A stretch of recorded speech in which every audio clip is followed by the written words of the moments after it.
আমি আজকে একাত্মতা ঘোষণা করছি এই কারণে, আমি আমার সন্তানের হত্যার বিচার চাই। আমি বিচার চাই, আমি বিচার চাই।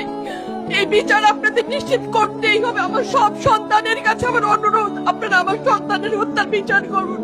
কারণ হাদির শেষ ইচ্ছা ছিল যদি মৃত্যু হয় তবু যেন আমার মৃত্যু বিচার হয়। আমি এই বিচার চাই।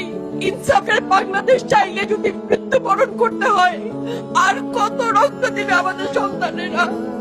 আর সহ্য করার ক্ষমতা আমাদের নাই। আমাদের সন্তানদের বাঁচতে দিন। ইনসাফের বাংলাদেশ গায়েব হোক। আমরা আর সহ্য করতে পারি না। প্রশাসনের কাছে, সবার কাছে একটাই মাত্র অনুরোধ, আমাদের বাচ্চাদের বাঁচতে দিন, আমাদের ইনসাফের বাংলাদেশ দিন।